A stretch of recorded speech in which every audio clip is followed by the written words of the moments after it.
Hi friends, welcome to RH kitchen. இன்றைக்கி நம்ம carrot halwa எப்படி செய்கிறதுன்னு பார்க்கலாம். இது வந்து நம்ம வீட்டில் இருக்கிற குழந்தைங்களுக்கும் கொடுக்கலாம், நல்லா சுவையாகவும் இருக்கும். இந்த கேரட்லேருந்து நிறையா உங்களுக்கு விட்டமின்ஸும் போய் சேரும்.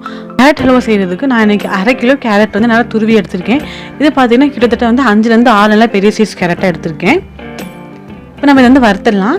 இது வறுக்கிறதுக்கு முன்னாடி நம்ம வந்து முந்திரியும் திராட்சையும் வந்து வறுத்து எடுத்துடலாம். நமக்கு வந்து ஒரே பாத்திரத்துலேயே போயிடும். ஸ்டவ் ஆன் பண்ணி இந்த மாதிரி கடாய் எடுத்துக்கோங்க. 2 டீஸ்பூன் நெய் ஊற்றிக்கோங்க. அப்புறமா முந்திரியும் திராட்சை போட்டு நல்லா நம்ம வறுத்து எடுத்துடலாம்.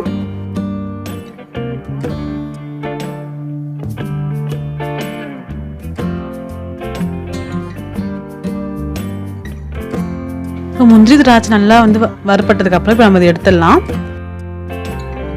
அப்புறம் நான் இதுலேயே வந்து 1 டீஸ்பூன் அளவுக்கு நெய் சேர்த்துக்கோங்க.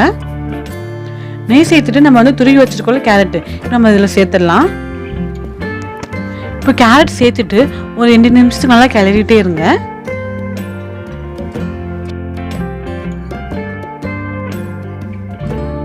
இப்போ பார்த்தீங்கன்னா கேரட்லேருந்து கலர் வந்து கொஞ்சம் லைட்டாக மாறி இருக்கு.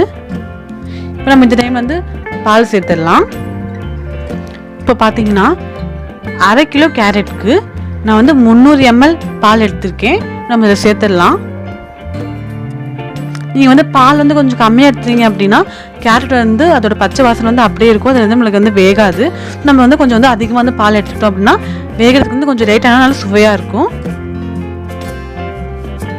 இப்போ பால் சேர்த்துட்டு நம்ம கொஞ்சம் நேரம் நல்லா வேக வச்சிடலாம். பால் சேர்த்துனதுக்கப்புறமா நம்ம வந்து ஃப்ளேம் வந்து சிம்மில் வச்சுக்கலாம். நம்ம வந்து அப்பப்போ கிளறிட்டே இருக்கலாம். ஒருவேளை சைடில் வந்து ஆடெல்லாம் வந்துச்சு நம்ம உள்ளே வந்து எடுத்து விட்டுட்டே இருக்கலாம். அப்போ தான் நம்மளுக்கு வந்து இன்னும் நல்லா ரிச் க்ரீமியாக கிடைக்கும். இப்போ பார்த்தீங்கன்னா பால் வந்து ஓரளவுக்கு நல்லா கெட்டியாயிடுச்சு. இப்போ நம்ம இதில் சர்க்கரை சேர்த்துடலாம். 1/2 கிலோ கேரட்டுக்கு 150 கிராம் சர்க்கரை எடுத்திருக்கேன். நம்ம சர்க்கரை சேர்த்துடலாம். உங்களுக்கு இனிப்பு இன்னும் கொஞ்சம் கூடுதலாக வேணும்னா நீங்கள் இன்னும் கொஞ்சம் கூடுதலாக சர்க்கரை வந்து சேர்த்துக்கோங்க. சர்க்கரை சேர்த்ததுக்கு அப்புறமா இப்போ இதில் சர்க்கரைலாம் நல்லா வந்து இலகி வரும். இப்போ நம்ம இதில் வந்து கெட்டியாக வரைக்கும் நல்லா கிளறிட்டே இருக்கலாம்.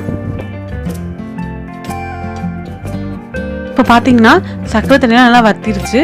இப்போ நம்ம வந்து வாசனைக்காக 1 டீஸ்பூன் வந்து ஏலக்காய் பொடி சேர்த்துடலாம். அப்புறமா நம்ம வறுத்து வச்சிருக்க முந்திரி திராட்சை சேர்த்துடலாம். கடைசியாக 2 டேபிள் ஸ்பூன் நெய் சேர்த்துக்கோங்க. இப்போ இதெல்லாம் சேர்த்துட்டு மறுபடியும் ஒரு 2லேருந்து 3 நிமிஷத்துக்கு நல்லா கிளறிட்டே இருங்க. கொஞ்சம் நல்லா வேகட்டும். இப்போ பாருங்கள் கேரட் எல்லாம் நல்லா கெட்டியாக வந்து ரெடி ஆயிடுச்சு. இப்போ நம்ம ஸ்டவ் வந்து ஆஃப் பண்ணிடலாம்.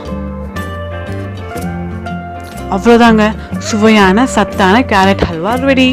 இந்த வீடியோ பிடிச்சிருந்துச்சுன்னா லைக் பண்ணுங்கள். மறக்காமல் இந்த ரெசிபி எப்படி இருக்குன்னு செஞ்சு பார்த்துட்டு எனக்கு கமெண்ட் பண்ணுங்கள். இந்த வீடியோ உங்கள் ஃப்ரெண்ட்ஸ் அண்ட் ஃபேமிலிக்கு ஷேர் பண்ணுங்கள். நடனமாடும் நாவல் சுவை. Bye friends.